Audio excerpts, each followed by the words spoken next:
Welcome to the fifth event of the 2014 Foreign Affairs Symposium and the first debate in Foreign Affairs Symposium history.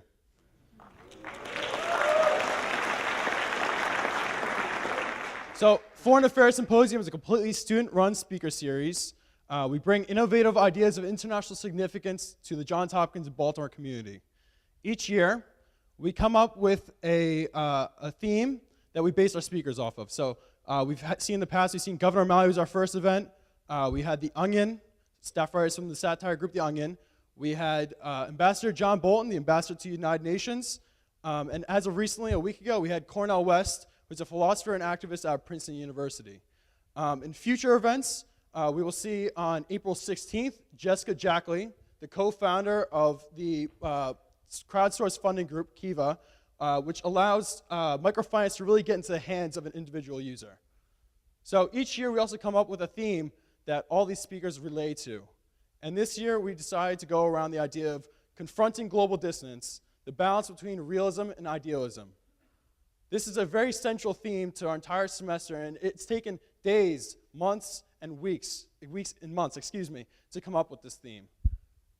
Basically, in our life, each one of us has a challenge of choosing the realistic path or the idealistic path, choosing to believe the world and see it as it is, or trying to dream of a world that's somehow so much better, but in reality is just impossible to see. What we must choose is pragmatic idealism, and that's what we're here to show throughout this entire semester. All these speakers, whether it be human rights in Darfur or arguing the ideas of NSA, we're here to challenge and try and find solutions but that get in the middle between idealistic and realistic values. And now I'll give the stage to Rosellen Grant, who will talk a little bit about the Anne Smedinghoff and her ideas with Foreign Affairs Symposium. Thank you. So indeed, as Will mentioned, our theme this year, Confronting Global Dissonance, the Balance Between Realism and Idealism, has undoubtedly been influenced by one central person. Anne Smedinghoff, who was a Johns Hopkins University alum as well as a Foreign Affairs Symposium alum, has truly inspired our theme this year. Anne was co-chair of the 2008 symposium, A Decade of Discussion. Following her graduation from Hopkins, she went directly into the Foreign Service. And last year, while attempting to deliver books to young women and children in southern Afghanistan, she died in a suicide bombing attack. In her memory, our school created the Anne Smedinghoff Memorial Fund, which aims to assist students hoping to pursue careers similar to Anne's. Last week, we were proud to announce the creation of the Anne Smedinghoff Memorial Award. This award, which is decided upon by the executive directors of our symposium, as well as Anne's friends and family, will recognize one person each year who embodies the traits to which Anne was so fervently devoted, those of international peace, diplomacy, and education, among others. Last week, we also announced that our our inaugural event will be awarded to Ms. Shabana Basij Rashik, co-founder of the School of Leadership Afghanistan. This event will take place next Friday, April 11th at 8 p.m. in this very hall, and we invite you all to join us for what is sure to be an incredible event. If you'd like to find out more about how to donate to the Anne Smedinghoff Memorial Fund, as well as about our event next week, please feel free to stop one of our staff members or stop by our information table in the lobby. And now I will pass it off to Nikhil Gupta to kick off tonight's event.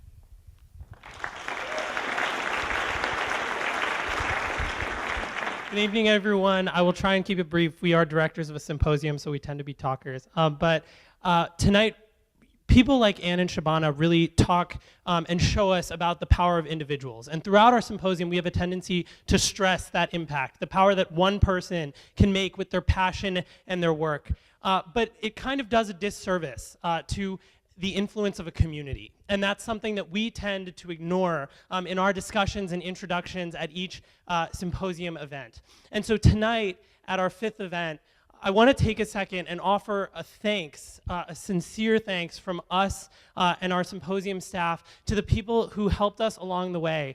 Because while we are a student-run symposium, we could not have done it without a lot of help from the university and from our community. So first, we want to thank Monica Buta, Rob Turning, and Dr. Stephen David, our three advisors for the symposium. Their guidance throughout the year and their help in navigating the system and the community have been integral to this year's success.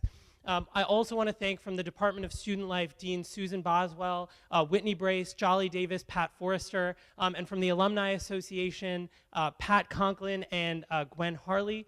Finally, from the administration, I want to thank Erin Yoon and Jill Rosen for your continued support and dedication.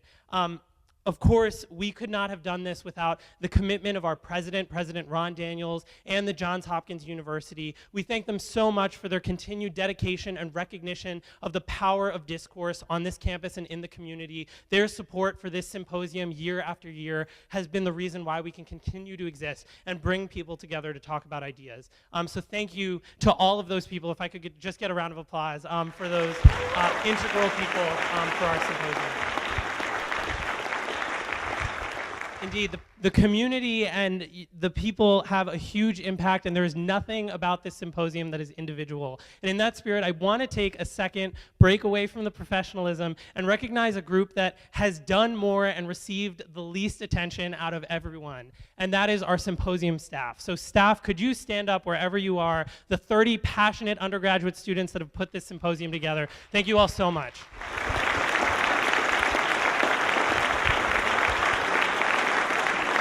You all are fantastic. It has been a hard, challenging year, and we have worked you, and you have risen to the challenge with a lot of passion and energy that we cannot help but thank. A special shout out, please, once again to our committee directors, Sam Romanoff, Director of Marketing, Dylan Moses in the back, Director of Public Relations, Brian Ricciardi, Director of Programming, and somewhere Carly Siegel, Director of Finance over there. Thank you guys so much. Anyone can create a vision, but it takes real leaders to implement that vision, to make it possible in a way that really touches our community. And you guys have achieved that this year, and we can't thank you enough for it. Finally, I want to take a second and just thank my amazing co-executive directors, Rosellen Grant and William Szymanski. I remember when this all started last May in a small room in Gilman in the basement, and we were talking about how we wanted to raise the level of discourse on this campus. And the energy and passion that you guys brought to this was inspiring and humbling. So thank you guys so much.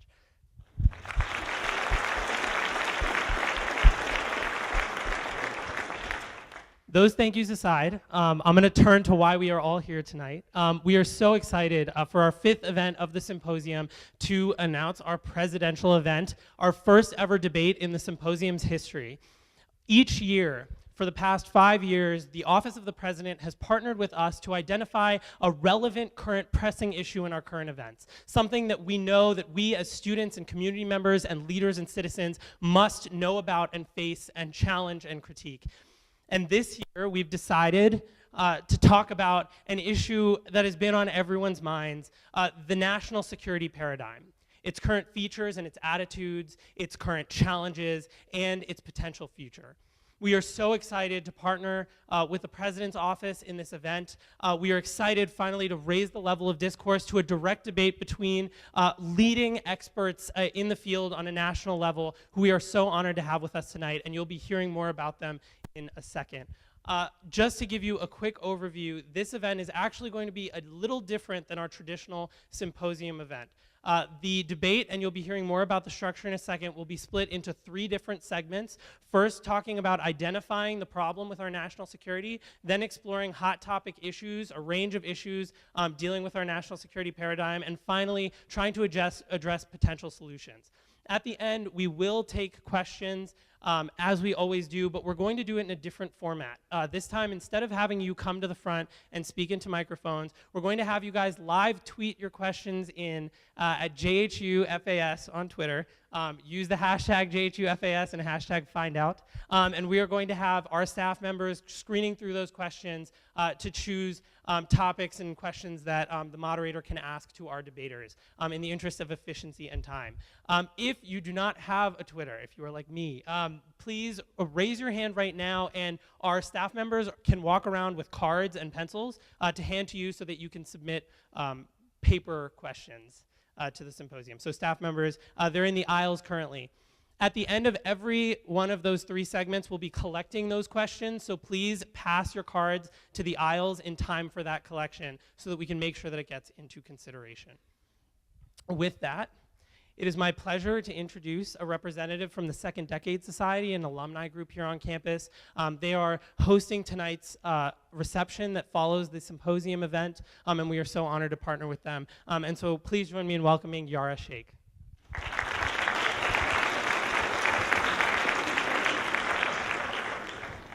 Good evening. As Nikhil said, my name is Yara Sheikh, and I'm class of 1995, School of Arts and Sciences, and a current Second Decade Society member.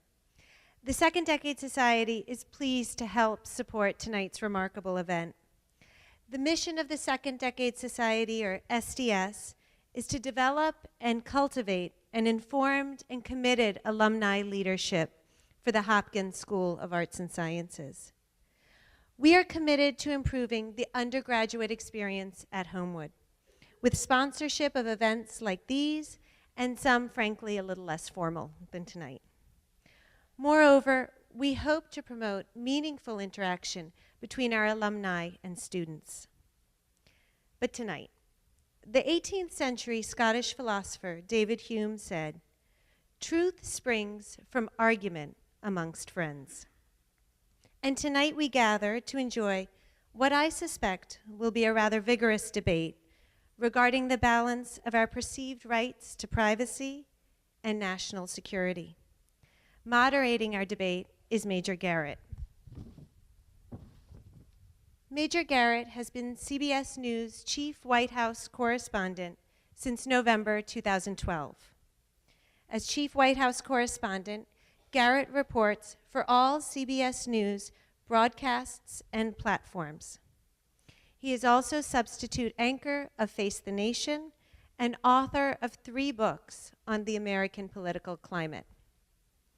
While covering the White House for CBS News, Garrett reported extensively on the fiscal cliff negotiations, covered President Obama's second inauguration, and reported on some of Obama's most high-profile policies, including his gun control proposals after the mass shooting in Newtown and his actions in the Middle East on his first foreign trip of his second term. Garrett previously held the position of Chief White House Correspondent of the National Journal. He then transferred to CBS News after the Journal partnered with CBS to cover the 2012 presidential campaign, and Garrett served as a fixture of that initiative. Prior to the National Journal, Garrett was the Chief White House Correspondent for Fox News.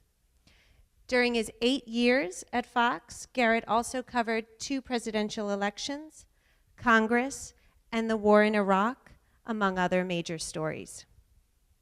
Before joining Fox News, Garrett was a White House chief correspondent for CNN during the administrations of George W. Bush and Bill Clinton. Previously, he was a senior editor and congressional correspondent for U.S. News and World Report, where he reported on Congress and the impeachment of President Clinton. As you can see, Mr. Garrett has a long history of critical and impactful journalism, and we're so excited to have him here tonight. Please join me in welcoming tonight's moderator, Major Garrett.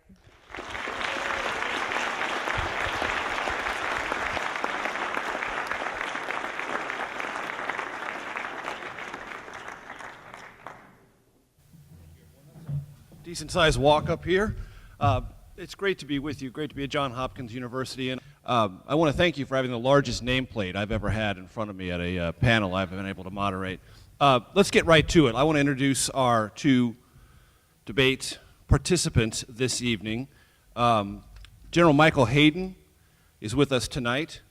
He is central not only to the intellectual debate about security, the Constitution, privacy, but he is an actor, a real live actor, participant in debates within the White House, within the intelligence community, and within the Justice Department about these very issues. He was the 15th director of the National Security Agency from 1999 to 2005, and he was the 20th director of the Central Intelligence Agency from 2006 to 2009. In between, he was the deputy director of national intelligence. Please welcome General Michael Hayden.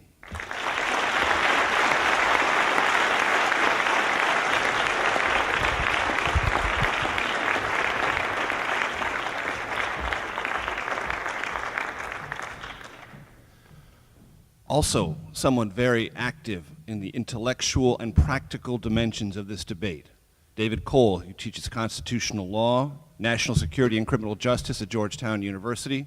He has published 7 books on this very topic. He is also a legal affairs correspondent for The Nation. He is one of the most sought-after thinkers on the subject of national security, intelligence, its application, the lines of privacy, and where it intersects, or in some cases doesn't intersect, with constitutional protections. Ladies and gentlemen, David Cole.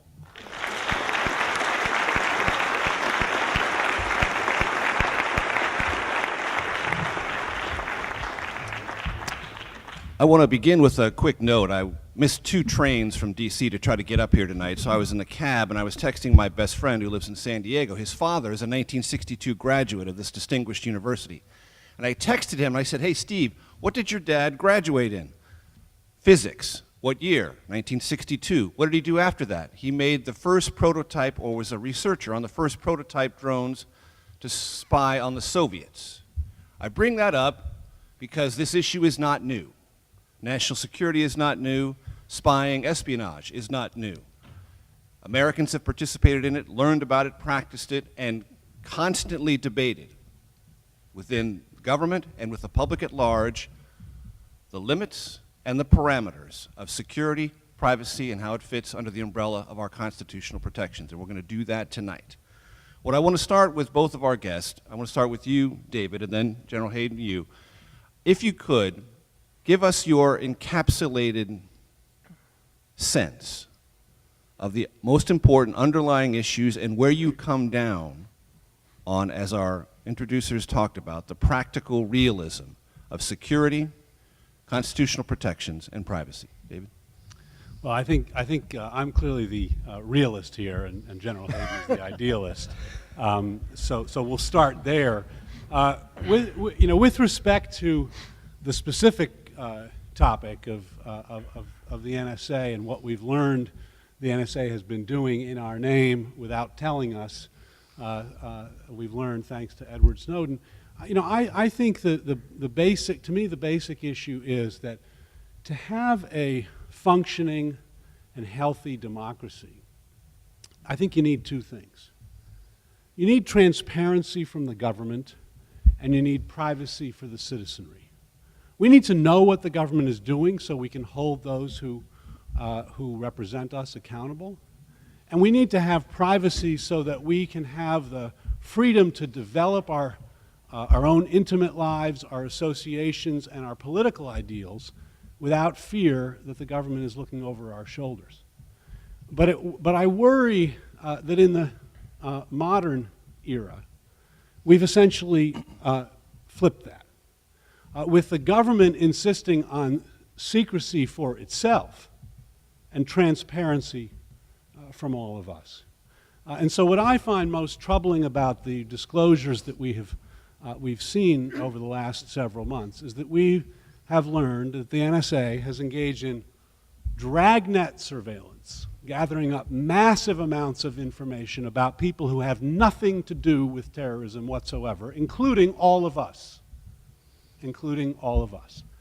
Secondly, that they've done that in secret, through secret interpretations of laws whose authors, when they learned that this was what the NSA was doing, said this was nothing that I ever authorized. Jim Sensenbrenner, a Republican, very conservative from the House, who drafted the provision of the Patriot Act that the NSA then used in secret to gather all of our phone data.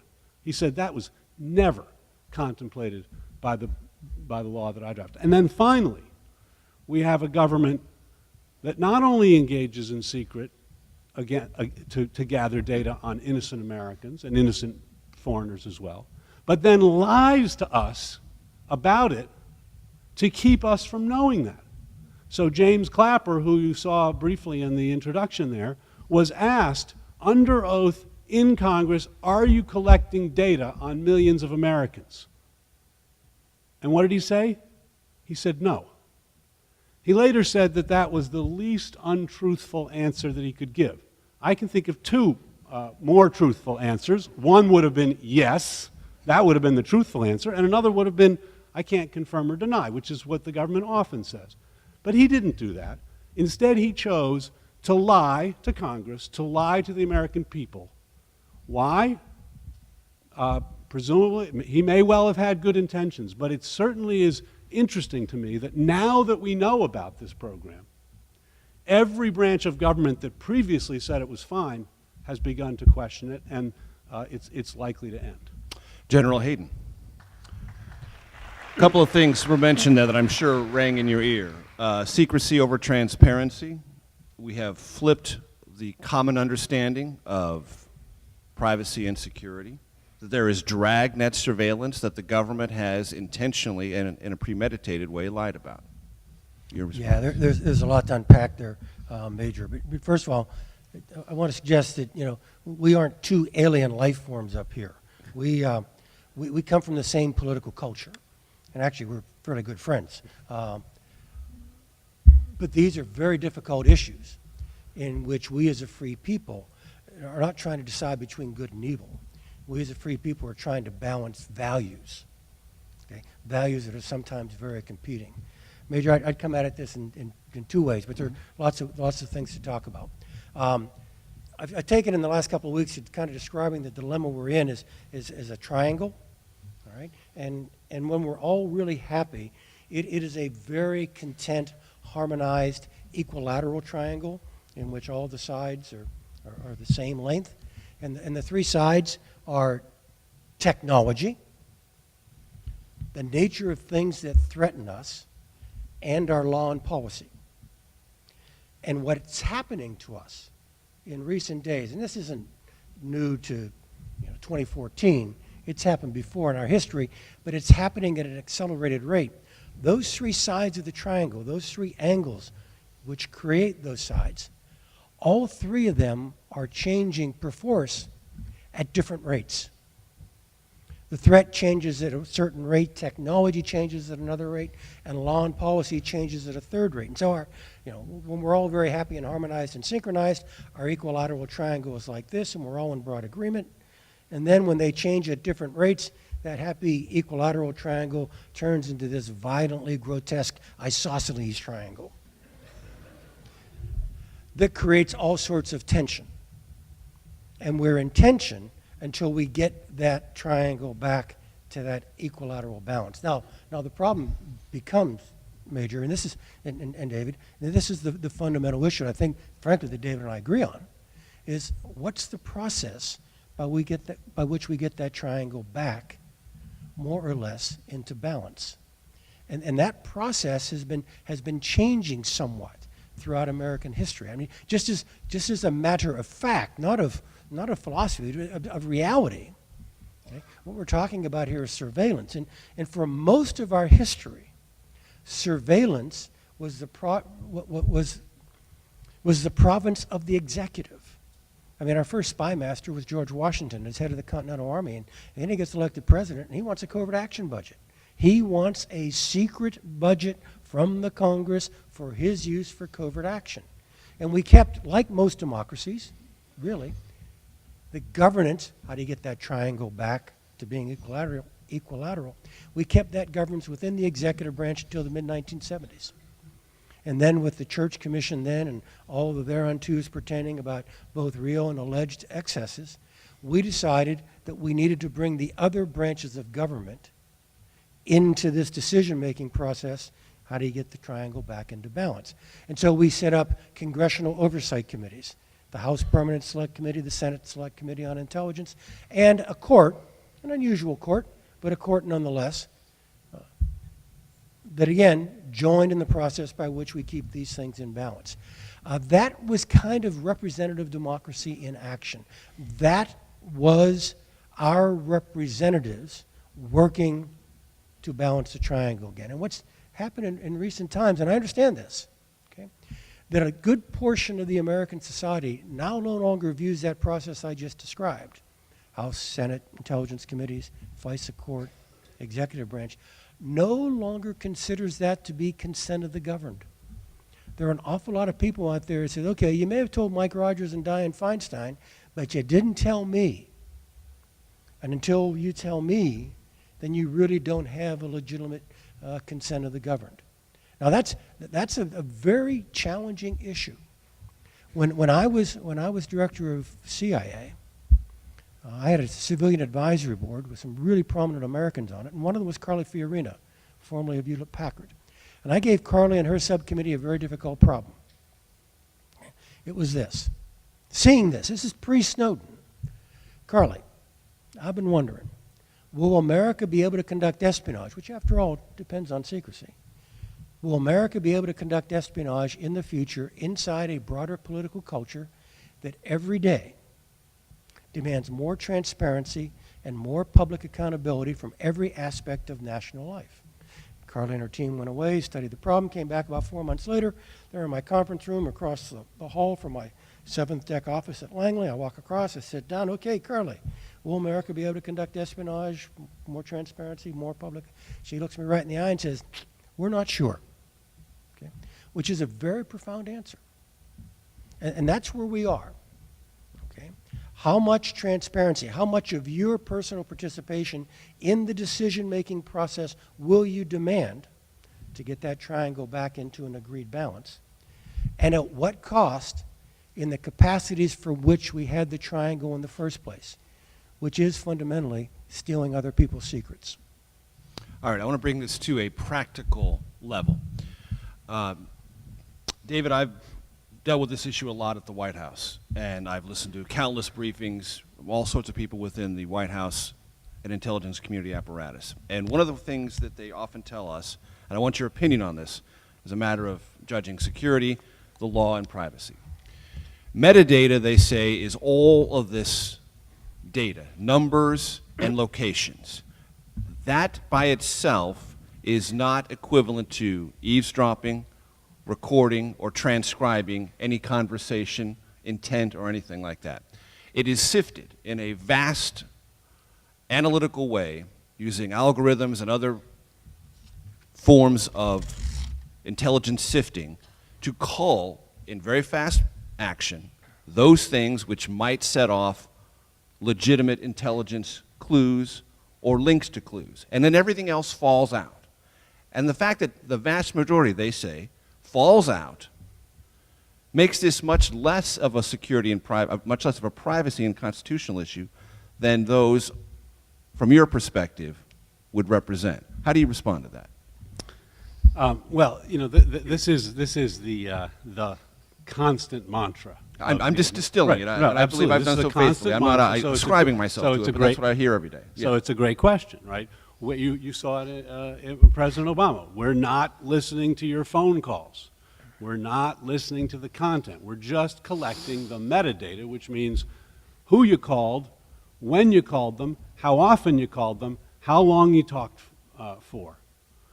That's all we're collecting, just the metadata. So you shouldn't need to worry about it. Well, you know, I take my cue from a former general counsel of the NSA, Stuart Baker, who said on this question, metadata absolutely tells you everything about somebody's life. If you have enough metadata, you don't really need content. It's sort of embarrassing how predictable we are as human beings. And that's the thing is, you know, with metadata, they can know when you called your girlfriend, when you called your ex-girlfriend, when you called your parents, when you called your children, when you called Alcoholics Anonymous, when you called a drug rehab center, when you called your drug dealer, when you called your political party. They know all of that. They can connect up. Who are your closest friends? Who are you most closely associated with? Who do you talk to all the time? Who do you talk to only sometimes? That's a tremendous amount of information that they can get. And we got it from General Counsel of the NSA himself. We don't even need content if we can get metadata. And let me just add, the program that we've all been talking about is a phone metadata program. But the law under which the NSA gathered this is not a law that limits to phone company and phone data. It's a law that allows the government to get any business records on anybody, and in their interpretation, literally anybody and everybody. And so they could get email records, who you've emailed, who's emailing you, what websites you're searching, what searches you put into Google, all of that goes to businesses, which then have those records, and under the NSA's theory of how American law should run, they can get any and all of that information, because it might happen that at some point, some of it might be useful to try to find a terrorist.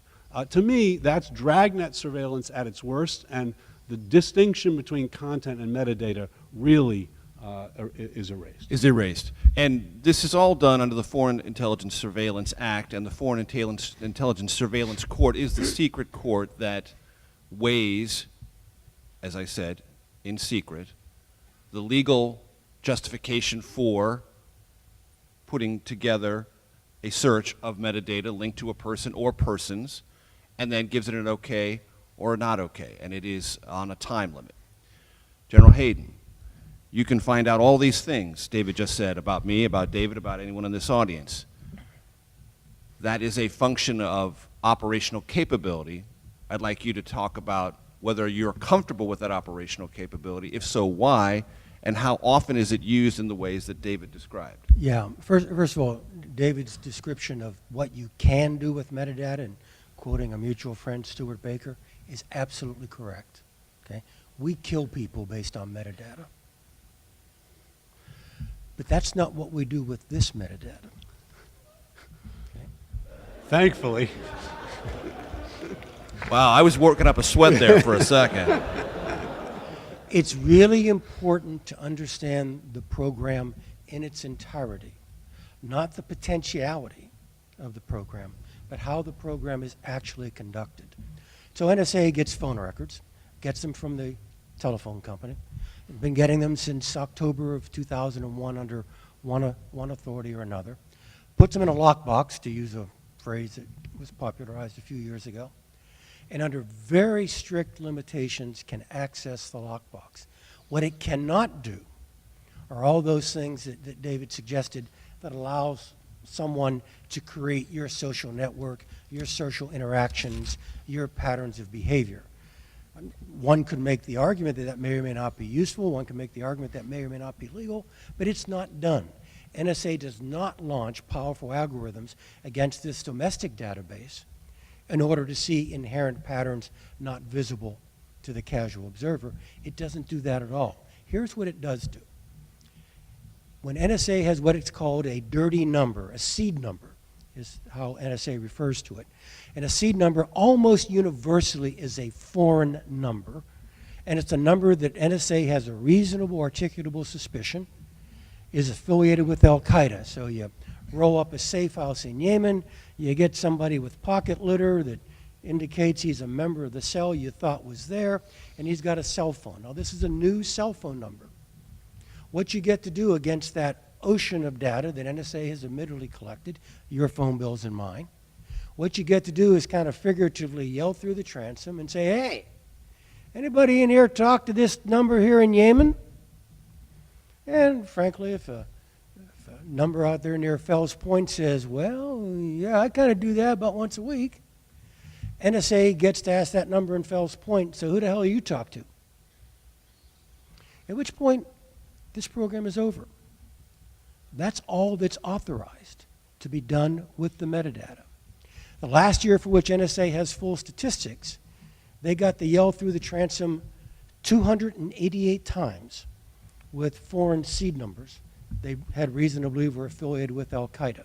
By the way, that permission to yell through the transom is confined to fewer than 24 people at Fort Meade, all specially trained and all whose keystrokes are monitored to make sure that everyone is doing this according to the FISA court direction. 288 times they yelled through that transom and said, hey, anybody here talk to this phone number I think's affiliated with the terrorist? And in those 288 inquiries, 6,000, a total of 6,000 over the course of a year, U.S. numbers were implicated for further examination, but further examination separate from this program and under law enforcement authorities and court orders under the Federal Bureau of Investigation. So in this debate, it's important to distinguish what might be done with what is being done.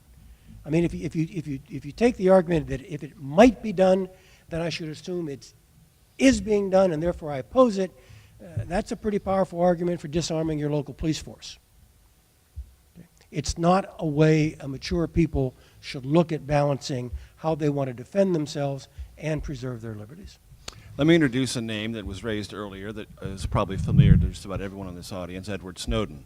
Now, General Hayden, you just said potentiality and reality should be distinguished between, and what you can do and what you operationally do are a distinction worth investigating.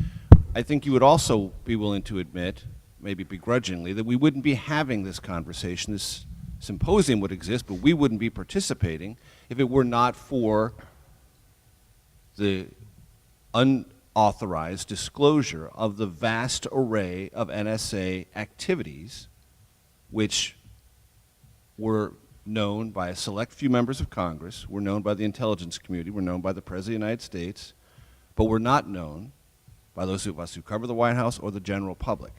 And that to have this mature debate in the vacuum that existed before, meaning a vacuum of knowledge where nothing existed, would have been impossible. And you have, on the program that you and I were on together, Face the Nation, when I was lucky enough to substitute for Bob Schieffer, you came close to labeling Edward Snowden a traitor. How can it be traitorous to kick off and initiate a debate that is obviously of interest to this audience and millions of Americans across the country? Yeah, you've got to, first of all, to make the judgment about Snowden, you've got to look at his actions in their entirety. But let's start with the narrow slice that you raised. Freely admit, Edward Snowden precipitated a debate that frankly was inevitable, but he certainly precipitated it. He certainly misshaped it as well. And I can talk about misshaping all you want as we go forward. But I don't understand what the civil liberties quotient of telling the world that Memwith Hill Station was used to intercept the satellite phone call of Dmitry Medvedev during the G20 meeting in London. I don't understand the American civil liberties quotient of his revealing that the United States may or may not have penetrated computers in the People's Republic of China. I don't understand the American civil liberties quotient of what it is the United States may or may not have done against foreign leaders. And I can go through a whole series of things. That strikes you as malicious. More than 95% of the information revealed through the Snowden dossier has nothing to do with your privacy. What it has done is made it much more difficult for your intelligence services to defend you. Okay. We'll take that as an answer, but let me follow up, and then I want to bring David into this and to respond. But there is now a change in the president's approach to this. He no longer wants the phone companies to store this data. He wants the phone companies to store it. No longer wants the NSA to store it in a retrievable, nearly permanent basis. Wants to go back to the phone companies. It's a live issue before Congress. On those issues, the president wasn't initiating the debate. The intelligence community wasn't initiating the debate. Nobody who was a central operator was initiating this debate. And as the president has admitted on the record numerous times, this technological expansiveness was growing on his watch, and he was quite happy about it. Yeah. This technological ability to catch more and more things, sift them faster, analyze them more critically, was a wondrous thing, all done in secrecy. Identifying that alone, do you not find anything praiseworthy in what Edward Snowden initiated? I'm not going to go out of my way to praise young Mr. Snowden. By the way, all right, the president in his proposal isn't trying to fix any abuses. I mean, he's made that quite clear. You know, this was being done just the way he wanted it to be done, and it had not been just stored differently. It had not been used for any other purpose. I mean, he has been explicit. I mean, when he made the speech after his commission reported to him, he essentially said, this program is effective, this program is lawful, this program has not been abused, and now I'm going to recommend we change this program. And he followed. He wanted to change the program to make you feel more comfortable about it. I get it. That's fair enough.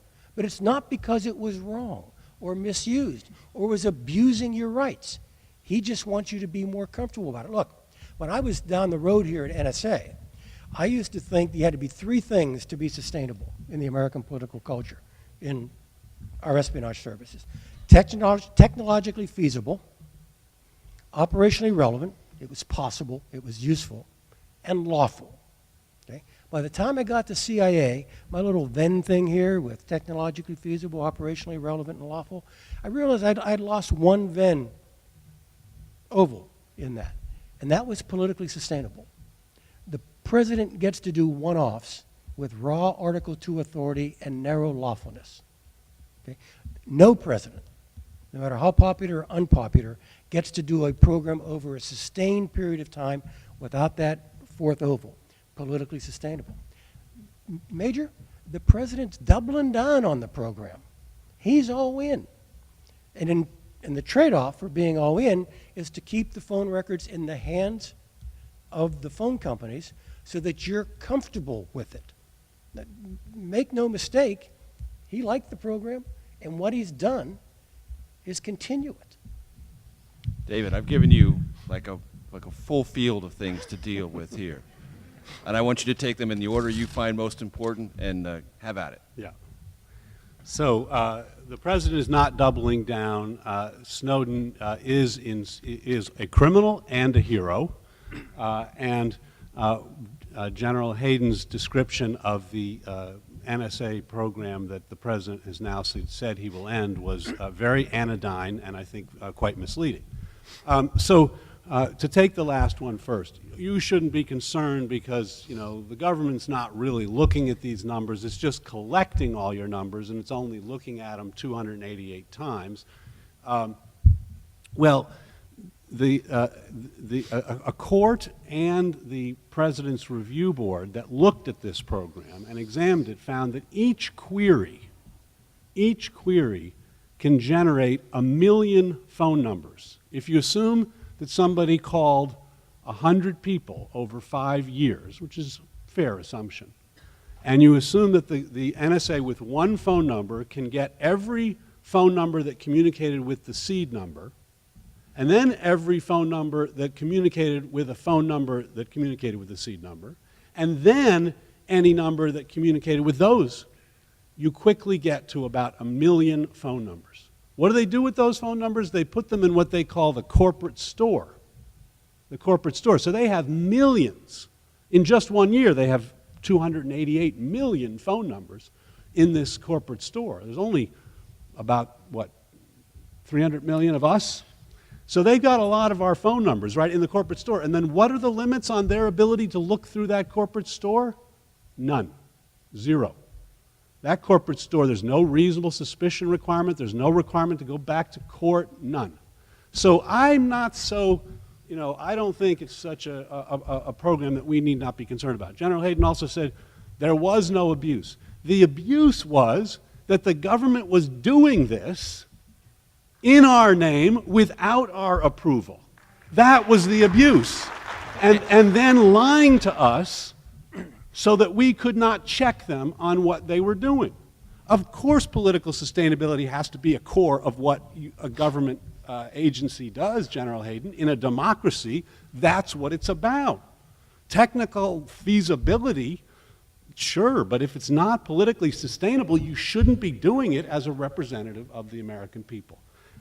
Whether this program was effective, well, there have been claims that it was effective, but the Privacy and Civil Liberties Oversight Board, an executive, a congressionally created, executive-appointed, independent board that got access to all of the data and interviewed all of the people involved in this program, found that in 7 years of collecting all of our phone data, the NSA did not stop a single terrorist plot, did not bring a single terrorist criminal to justice. There was one case, only one case that they could point to, where they identified a criminal, a quote-unquote terrorist criminal, through the NSA program. And what was that? It was somebody who tried to send $3,000 to a group in Somalia that's a terrorist group in Somalia. That's it, for 7 years of collecting all of our phone data. I don't call that terribly effective. If you're balancing liberty and security, privacy and security, you don't have much on the security side of the aisle. Was it necessary? Was it necessary? Well, if it was necessary, I would expect the president to be insisting on continuing the program. But instead, he has ended the program. He has called for ending the program. Here's what the program was.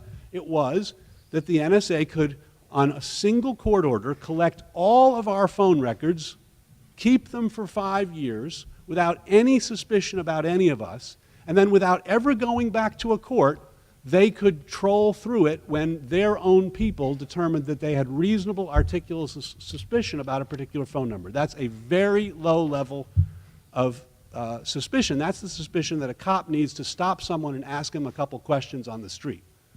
But they didn't have to go back to a court at all. They had needed no court order, and they were able to collect all of our phone data. Under what President Obama has proposed, the NSA will collect none of our phone data, and they will only be able to search when they first go to a court and demonstrate that they have a justified reason for conducting a specific search. That's the way the Fourth Amendment was designed to work. That's the way law enforcement works. That's the way intelligence works under the Foreign Intelligence Surveillance Act. That's the way the NSA should have been working, but it wasn't until Edward Snowden told us what was going on, and suddenly everything has changed. And on Edward Snowden, you said he's two things. He's a criminal and a hero. He clearly committed a crime. I'm not going to deny that he committed a crime. He had access to this information on the condition that he not disclose it. That's true of lots of whistleblowers. They commit crimes. It's not the case that they're not criminals, but it also can be the case that at the same time that they commit a crime, they can do an awful lot of good. And I think a situation in which you've gone from a system of purported checks and balances in which the president, the courts, and Congress have all allowed something to go forward as long as it's secret, as long as the American people don't know about it. And then as soon as the American people learn about it, the president says we should end it, a court says it's unconstitutional, and Congress has about 35 bills pending to reform it. That suggests that there was some real good done by the disclosure. A couple of footnotes to what David just said. The NSA Inspector General did find instances, not under practice, but committed nevertheless, of messing around in this metadata. The love int. Yes. Well, That's not in the metadata. Not in this program, but they did love int, and they found plenty of violations. There's plenty of FISA court opinions finding many violations because of the way in which the program was set up, et cetera. I will agree with General Hayden that we haven't seen a J. Edgar Hoover bugging Dr. Martin Luther King and threatening to expose secrets unless he gives up fighting for civil rights. We haven't seen that yet. I will give you that. But I don't think that's all that we need to be concerned about in a country that values privacy. And one other thing I would point out, covering the White House on a daily basis, there has been a contraction in the expansiveness of the president's own rhetoric about what this surveillance has actually achieved. He started saying dozens of terrorist plots foiled. That doesn't show up in his rhetoric with any frequency anymore. And now it's harder and harder to get the president to say actually in public that this did in fact stop terrorist plots. I know, General Hayden, you believe I feel like the referee just moved the football on me. Well, go ahead then. I thought you were supposed to be in the middle. No, I'm just telling you what the president's. I'm just talking about observing the president's rhetoric and a visible contraction down from saying things which he once did with confidence, that there upwards of 50 terror plots had been foiled. 50 includes both this program and the 702 program, the email program. Right, and he no longer says that. And one of the reasons he no longer says that is because his own, and this congressionally mandated board, plus the other one he put together, questioned just how many times this type of surveillance operationally thwarted terrorist plots. Yeah. You believe it did. What I'm telling you is it is a very useful intelligence tool. All right, and if you're going to tell me I only get credit if this program leads to me tackling somebody about ready to chamber around on the rooftop, then I freely admit, no, we didn't do that. All right, but it adds to the intelligence picture, and it adds. All right, distill for this audience what its value is. If you would argue and contend that it's a false metric to say this data stopped this plot from happening, saving X number of lives, what would you argue is the way to measure its utility against the Constitution and privacy? Well, let me give you one way to measure it, all right? if Barack Obama could have canceled this program in his first month in office, if he could have done it in conscience, he'd have canceled it at the speed of light, because he was trying to put as much distance between himself and his predecessor as he could. And so, to me, one of the almost intuitive endorsements of the program was that this president, who so much campaigned on being not the other president, said, you know, I want to keep this around. But let's get to As some long as it specifics. was secret. Well, And as soon as it was actually- out in public, he said, let's get rid of it, well, which is what he's done. now, David, I'm going to challenge, get rid of it, all right? So what he's done is NSA will no longer hold, first of all, let me apologize. I'm going to pull you through a cryptologic knothole here because the details matter, okay? NSA was gathering the data, but it was mostly because the program began with me at the National Security Agency in 2001. It was mostly landline stuff that was being brought in. And as our communications patterns have changed from landline to cell phone, and cell phone represents, in terms of doing this with it as billing records, a far greater challenge than the old landline system did. The percentage of your phone records ending up in NSA got smaller each year that went by. So that by the time we get to this current chapter, NSA is getting not 100% of phone bills in the United States, but somewhere between 20 and 30%. Okay? Now, what the president's new proposal does is, I'll tell you what, to make you comfortable, to make sure you don't have any fear that there could be any potential abuses, I'm not going to let NSA keep the stuff. I'm going to let the phone companies keep the stuff. But I'm still going to have a system by which I can query it. And I'm going to let NSA form questions in the president's bill, David, you're right, through the court. In the House bill, not through the court. But when the president allows NSA to frame the question, NSA gets to address through the telecoms, through the telco providers, 100% of the data. In other words, this new program has made what existed before far more comprehensive than it has ever been in the past. And the trade-off for that is you should feel more comfortable because the government doesn't possess the data in any way that would then allow any potential abuses to occur. There are a bunch of other things out there. You talked about violations. There was a headline in the Washington Post last August. Bart Gellman wrote the story. NSA internal report records thousands of violations per year. If you go through and parse Bart's story, and if you know a little bit of the background, it's really interesting. He catalogs 3,600 violations in the course of a year, which of course tracks a lot of headlines. When you read it, 2/3 of the violations were what NSA called roamers. So NSA is on a foreign phone number. Let's just say it's, pick your foreign country. It's in Pakistan. It's covering a foreign cell phone. Unbeknownst to NSA, that cell phone comes back into the United States, or comes into the United States. It makes a phone call from the United States, but for billing purposes, it goes back to its telecom provider in Karachi. Otherwise, they don't get their money. And then that phone call then comes back into the United States for its intended recipient here, looking every inch in the world like it's coming from outside this country. And only over time does the physics of the intercept or the content of the call tell NSA, oh, that foreign guy with that foreign phone is now in the United States and therefore is protected by our Fourth Amendment. It is illegal for me to collect on that phone.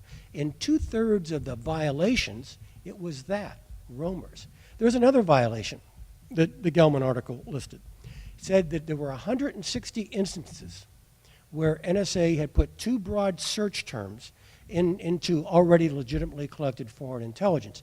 And those search terms then, because they were too broad, brought back information that should not have been brought to the attention of the analyst, thereby squeezing the privacy of both U.S. and non-U.S. persons in the database. 163 times that happened in the course of a quarter in that year.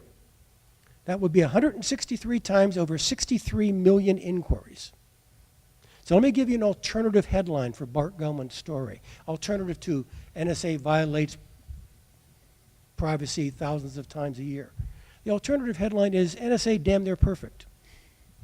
Okay. So well, we need to David, keep these things in perspective as we go forward. That's probably a scary headline for you. Well, no, I'd in it'd be the great sense if- that it would well, be that's true. accurate, but also Yeah, endemical to your sense perfect, of what this perfect program knowledge, should be. perfect knowledge of everything that we do. That's the goal here. Perfect knowledge of everything that we do. I don't think that was the headline for the FISA court judge who was so disturbed by the violations of his own order that he, for a period of time, required NSA to go to a court each and every time it conducted a query because he was so disturbed by the violations that had gone on under his under the terms of his order. So, and as to whether or not President Obama is basically just making us feel better, and in fact really doubling down and getting 100% where he got 30%. It's true that over time, because of cell phone use, the percent that the NSA was getting dropped, but it's also true in the same story. The NSA said, yeah, we understand that problem and we'll be back up to 100% in no time, number one. And number two, the basic difference is the difference between dragnet surveillance and targeted surveillance. And that's the difference that our Constitution has long drawn. The Fourth Amendment was adopted out of a concern that we don't want the government to be able to just get everybody's information or have access to everybody's information and then, decide on its own who it wants to actually search. What we want instead, we're not against surveillance. Nobody's against surveillance or intelligence. What we want is targeted surveillance, targeted intelligence, where you show that you have a basis for acting and you show an independent entity that you have a basis for acting before you intrude on somebody's privacy. And that's what President Obama's new program would do. That's not what the NSA program did. It intruded on all of our privacy without any showing that any of us were engaged in any kind of wrongdoing, kept it for 5 years, and then searched through it on the say-so of executive officials without ever going to a court. Forgive me, I'm going to invoke a TV term here for a second. The run of show of the evening. We got off to a kind of a late start, and we're having such a great time up here, and I think you are too. So we're going to go for a while, but I want to let everyone know that now if this iPad works and I'm able to use it, two very important distinctive issues. I'll start taking questions that you have submitted and arrive to me here, and as I wait for those questions to come in, let me just put something before the two of you, because it sort of goes to the heart of what people's expectations are. David and then you, General, is there an implied right to privacy in these kinds of communications that is inviolable? I mean, do we have a constitutionally protected right and assumption of privacy? Because there's a Supreme Court case on this that I know General Hayden will invoke in a moment that suggests otherwise. Where do you come down on that, and what should this audience know about the legal sinews of that question? Yeah, this is a great question, and I think I actually don't think the law is settled on this. So, back in the day, before Al Gore invented the internet, the Supreme Court adopted a rule that said if you share information with a third party, you assume the risk. You voluntarily tell your friend, for example, that you committed a crime. You voluntarily assume the risk that he's going to go turn around and tell the government that information. So you don't have a reasonable expectation of privacy in information that you share with your friend, and that means the government can, ask your friend to tell them. It can put a wire on your friend. It can put pressure on your friend to tell them, et cetera, and the government does that, right? That was then applied to to phone metadata. When you make a phone call, the court said, you tell the phone company who you're calling and for how long, because they need that for billing information, and therefore you've shared that with a third party, and therefore the government can get that from the phone company without invading an expectation of privacy. In the modern digital age, that principle no longer holds. And I think many, many people across the political spectrum have begun to recognize, including Supreme Court justices, that it just no longer makes sense. Why? Because everything we do today shares information with a third party. Every time, when I walked into this room with my smartphone, I was sharing with Verizon that I'm here with General Hayden. When I search the web, I am sharing with Google my interests. When I read an article online, I'm sharing with whatever both the online subscriber service and the producer that I'm reading that information.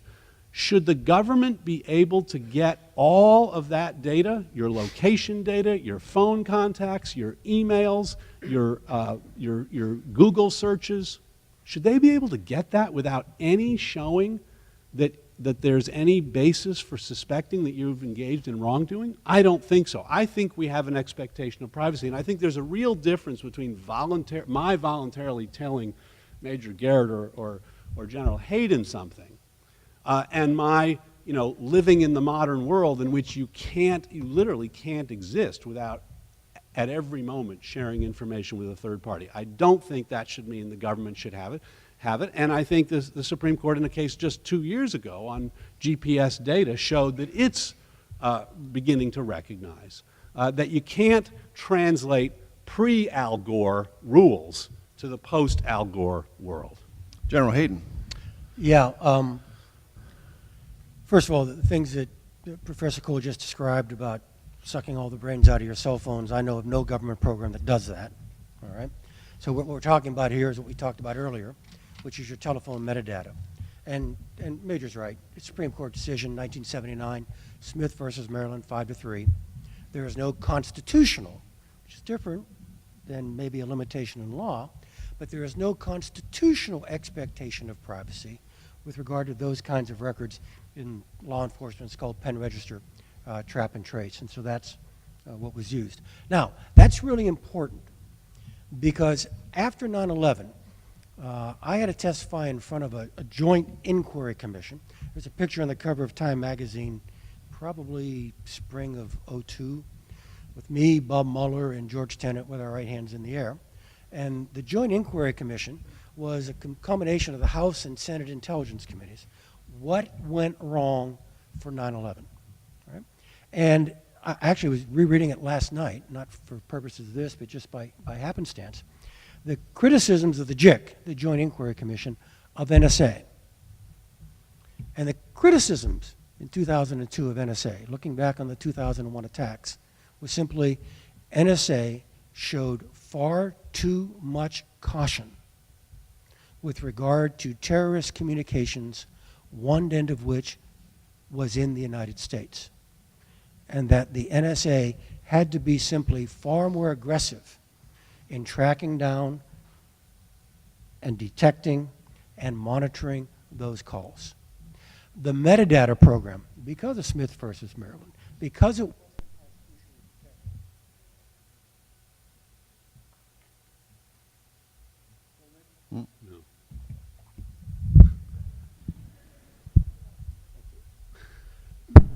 wasn't constitutionally protected, because it was a field in which you had a little more room to run, we believed that it was the lightest possible touch on American privacy that we could devise and still respond to the needs articulated by your elected representatives as to what it is we had to do better to defend you. Okay, good. Oh, And excellent. I would just say, if Go ahead. that's what NSA thought the lightest touch was, collecting every person's every phone data, then the NSA is a little bit out of touch with what the lightest touch would be. Well, And first of all, that's number one. Number two, you said, I don't know of any government program that's sucking up all this information. Well, in fact, the NSA is, under 702, collecting massive amounts of location data from cell phones around the world, address books and contact lists wherever it can get them from foreign sources. It is collecting the contents of literally every phone call from one country. We haven't been told what that country is, but from one foreign country, every phone call, and then they can search through it when they want to. Now, it's not our data, it's not our phones, it's not our locations, etc. At least most of the time it's not, but sometimes we're talking to those people, number one. And number two, those people have privacy rights too. And if we say, well, we want to protect our privacy rights, but not the privacy rights of anybody else, then what's to stop the British intelligence or the French intelligence or the German intelligence, the Russian intelligence from gathering from us all of the exact same stuff and saying, well, there's no problem with that because you're doing it to our people, so you have no basis for objecting if we do it to you. I think we really need, as a world, and this is what you see in the European debate, to agree upon some limits on spy agencies around the world using the new technology to spy not on the, the bad guys, the leaders, the foreign agents, that's expected, but on you and me. Okay, real quick, because I want to get to these questions, General Hayden. Keep in mind the distinction David made. Everything he just described is foreign, not domestic. Has to do with legitimate foreign intelligence targets, not with U.S. persons, which is a broad definition that includes more than just citizens of the United States. And I should add, David asked the question, what is to stop those other nations from doing those kinds of things against you? And the legitimate answer is absolutely nothing. And that's a problem. That's we what shouldn't foreign play into that. intelligence services do. This is an R-rated movie. It's for adults. Nations conduct espionage against other nations. One additional thought, okay, because it's woven its way into the dialogue, and I should have mentioned it earlier, about guilt and innocence and suspicion and suspicionless and so on. Those are law enforcement terms. Those are not intelligence terms. Intelligence doesn't listen to just bad people. Intelligence listens to interesting people. Intelligence listens to people whose communications contain information that help keep you safe and free. They don't have to be guilty of anything to be a legitimate foreign intelligence target. Well, that really worries me, General. My greatest ambition in my life is to be bad and interesting. We're going to get to your questions here in just a second. But I want to tell you a quick story. I just got back from the President's trip to Europe. The last stop we made was in Saudi Arabia. And I want to just tell you a couple of quick stories about that trip that are, I hope, in some small way, illuminating to this technology and how surveillance has its own portability, if you will. We were in Saudi Arabia. I was not in the White House pool that day, so I wasn't with the President when he went to see King Abdullah in his desert kingdom hideaway. But several reporters were, and one of them was a good colleague, friend of mine, Carrie Budoff-Brown of Politico. And she happened with her smartphone to take pictures inside the compound where King Abdullah was seeing the President. She posted those on Twitter, and within about 10 minutes had 8,500 new Twitter followers, all from Saudi Arabia. Why? Because they are completely unaccustomed in that country to seeing anything approximating an impromptu photo of the king. She was unwittingly a surveillance actor for people in the Saudi Arabian kingdom who followed her on social media and wanted to see if there might be more pictures of the king in a somewhat unguarded, non-ceremonial, completely hatched moment. Now, it was a semi-hatched moment because these things always are, but that's just an indicator of how that information had a value, had almost like a surveillance value in the Kingdom of Saudi Arabia. Now, let me tell you a slightly more interesting story from Brussels. I think you'll all find this somewhat fascinating. It's in a bar. There's a colleague of mine who is an attractive producer for a network. She was approached by someone who was in the security forces in Brussels. And let us say he was kind of flirting with her. So they became Facebook friends. Then they left, she left the bar, got on the bus, go to the plane. On the way to the plane, on the White House bus, she gets a Facebook message from this gentleman's wife, who follows him on Facebook relentlessly, saw that he had friended this attractive woman, and immediately said, "Did my husband tell you he's married and has a child?" Which completely freaked out this person, and let's say, as my 17-year-old son would say, harshed her mellow. I mean, it just like completely froze out the moment. I only raised that because it was in a sort of odd way, publicly visible operational surveillance. in real time of genuinely innocent human interaction. Technology now creates the literal bandwidth for people to act in ways that they never could before, maybe on their suspicions, maybe on their hunches, but it does, it seems to me, create a different context as we think about these issues. And it brings to two questions that were here from the audience. One, to you, David.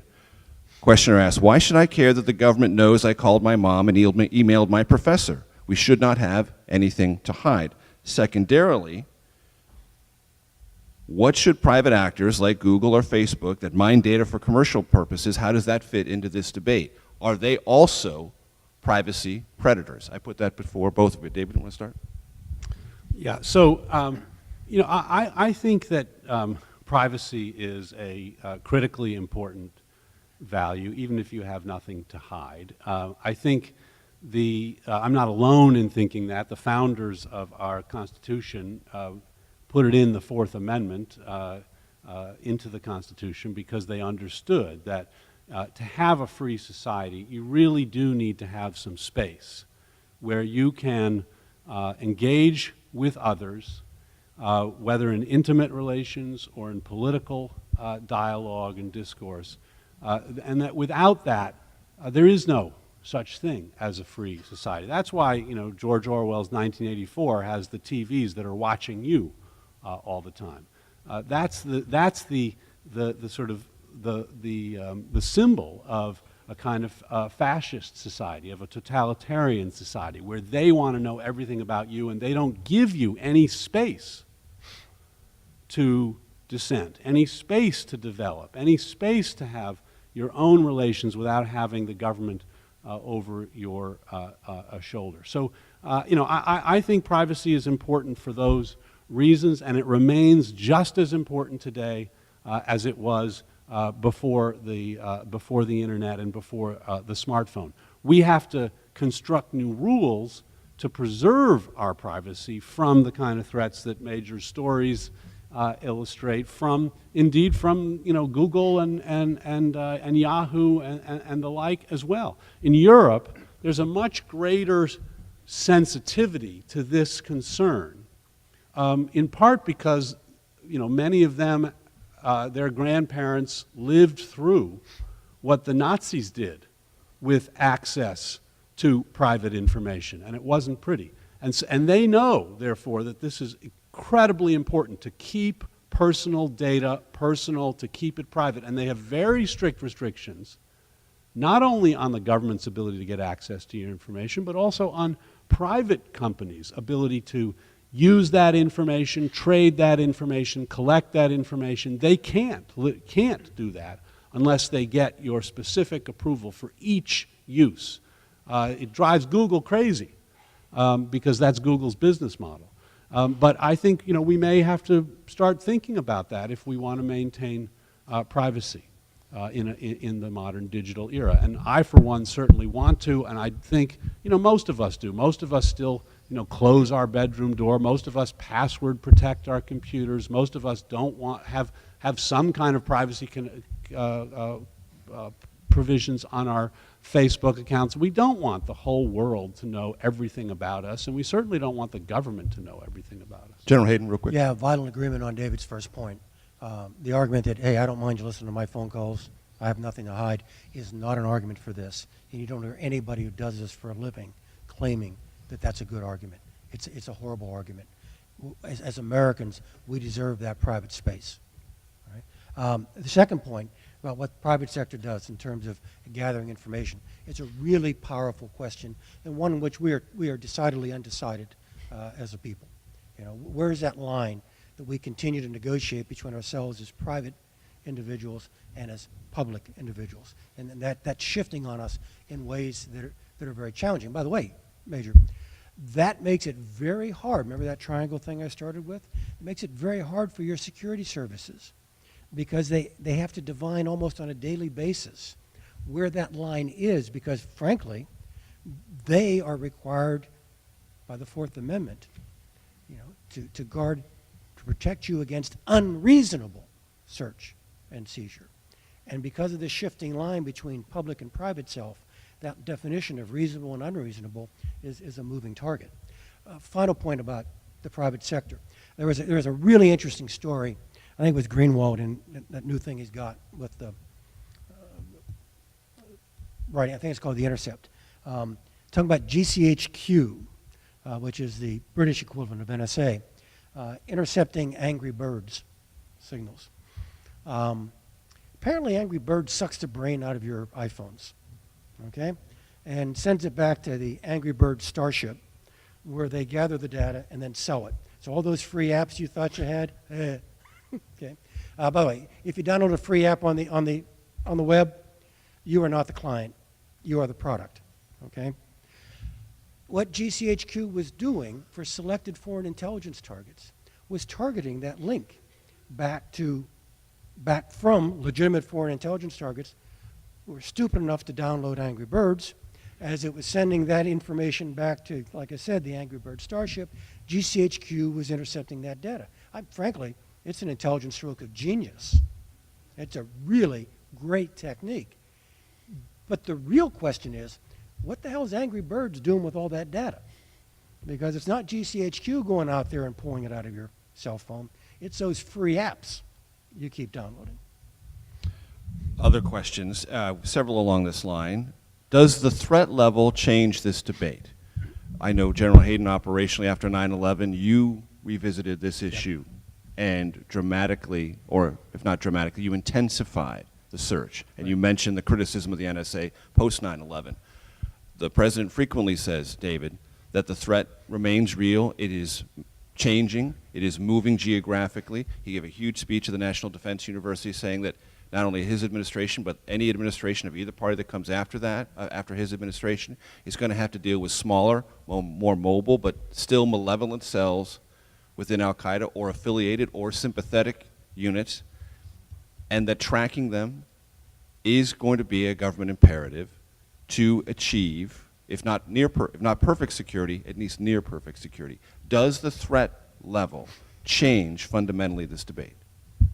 Well, I think the threat level affects, sure, it affects the balance. You know, if at the broadest level we're balancing privacy and liberty and autonomy against security, the greater the threats are to security, the more it may make sense to give up some liberty, some privacy, some autonomy if it in fact make us more secure. So if you live in a war zone, you know, you expect that you're not going to have the same kind of privacy as you do in a free society. So yeah, it makes a difference. I think the key to me though is that we as a society draw that balance, that we strike the balance, that we make a reasoned and informed decision about where to strike the balance. And what I think is most troubling about the Snowden disclosures is that what we've learned is that the government has been striking this balance without telling us in a lot of ways that once we learn,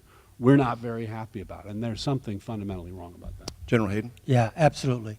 I mean, I'll go back to the language of the Fourth Amendment. We are protected against unreasonable search and seizure. Reasonableness is a product of the totality of circumstances in which we find ourselves. So clearly that line changes based upon threat. I mean, there's no question about it. And do you believe, and we've had a conversation about this, that the nature of the threat will continue to change and test the limits of both surveillance through data and other ways, human intelligence, satellite intelligence, et cetera? You bet. Now, we need to be careful here, all right? We have looked at the 215 program. That's the metadata program. 90% of our talk here has been on 215. Snowden revealed a whole bunch of other stuff, which is subject to debate. The 215 program unarguably is tied to terrorism. There is no other legal justification for it. Terrorism threat goes up, that should go up. Terrorism threat goes down, that goes down. Other programs, 702 is one that David mentioned earlier. That has to do with email content, foreign, but housed on American servers. That's not just terrorism related. It's quite clear that has to do with proliferation, with terrorism, and with cyber threats. So there's another body of circumstances that affect the legitimacy of that. My old community has erred in trying to justify too many of the things it does based strictly upon the terrorist threat. But in this case, the 215, the metadata program, that's it.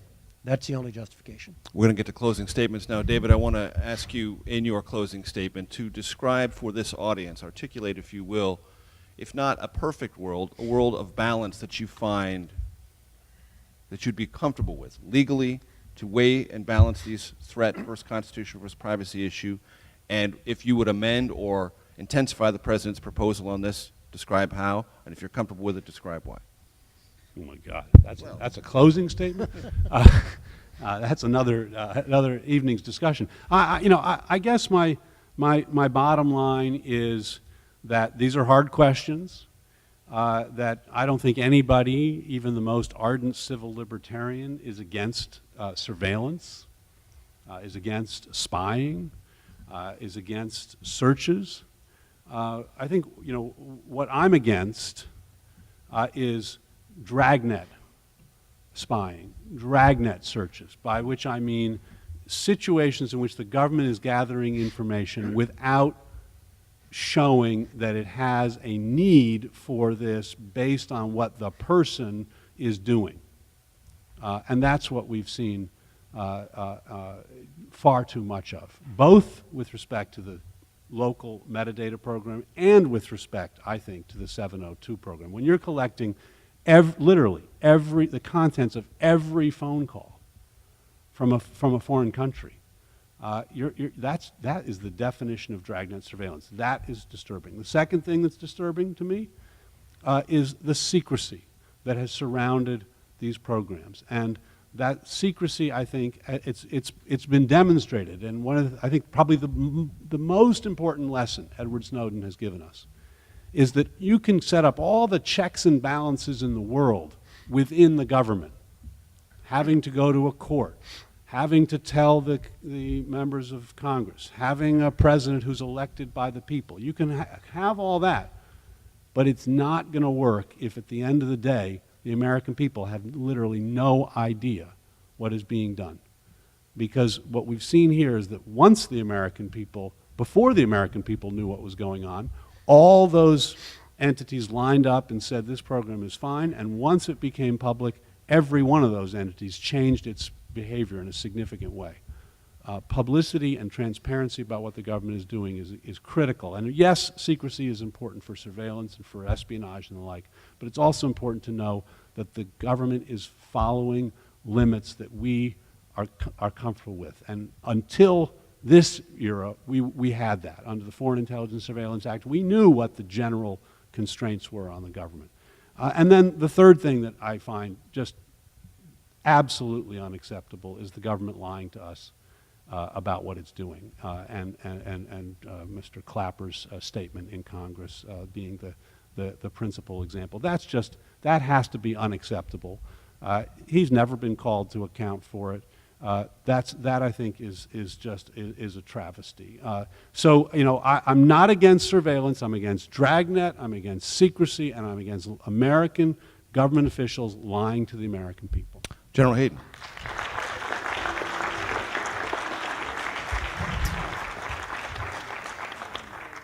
Yeah, lots of things to discuss here at the end. I'll try to be very brief. We need to be precise. These are highly emotive issues, but we need to think through, and I apologize again for drawing you through very, very detailed, specific things about how this is done. But frankly, without that kind of knowledge, it's very difficult to make the correct kinds of decisions. Let me just give you a couple of broad considerations. David mentioned about mass surveillance and so on. There is actually a distinction between bulk collection and mass surveillance. They are different things. And I just ask you, when you hear bulk collection, do not automatically assume that it's mass surveillance. They can be quite different. So don't confuse those two things. David mentioned that it was a shameful thing that someone is collecting all the telephone calls in one country on earth, and I'm able to say what I'm going to say now because I have no idea what country that is. But I would feel differently about it if it were France or if it were Afghanistan. So facts matter. Details matter. The blanket statement, isn't that awful, may not apply. David mentioned the need for more transparency. I agree. I'm there. I understand that's what we have to do. And by the way, those little 4 Venn circles there where political sustainability is one thing, political sustainability and lawfulness are not the same thing. You know, there are times when things are unpopular but are right. But over the long term, that democracy does need, when it does these kinds of things, it does need the broad support of its people, and therefore my old community is going to have to be markedly more transparent than it has been in the past. We get it. No, trust me, I've met with folks still in government. They understand. What you have to understand is that there is no way that increased transparency does not shave points off of operational effectiveness. There is a cost, an operational cost, in making more of this stuff more public to more people. You just have to understand that in order for you, and to use David's words, in order for you to be a bit more comfortable, you are indeed going to be a bit less safe. That's just the way it is. One final point. It's 2 or 3 times now we brought up Jim Clapper. I would have answered the question different from Jim, all right? But Jim's a good friend and an honest man. And it was a horrible answer to, frankly, and here's the new news, a really horrible question. Ron Wyden knew the answer to that question. Everyone on that dais, every member of that committee knew the answer to that question. Everyone sitting behind every member of that committee, all those sissies, Senate Select Committee on Intelligence staffers, knew the answer to that question. That question had been briefed to them multiple times in closed sessions. What Jim should have said was, we'll take it to closed session. He didn't. But Senator Wyden doesn't get a free pass either. If he wanted Jim Clapper to commit a felony and reveal something that at that point was appropriately classified, Senator Wyden should have just acted like a man and revealed it himself, rather than trying to trap a career public servant into what for him would be a criminal act. This thing cuts 2 ways. And with that, we will conclude our evening. David has a 10-10 train to catch, and I want to make sure he catches his train. Give it up for both of these excellent participants. It's been a pleasure to be your moderator. Thank you very much. I know we went long. Indulge us for that, but thanks very much. Could we get one more round of applause for all 3 participants in tonight's debate?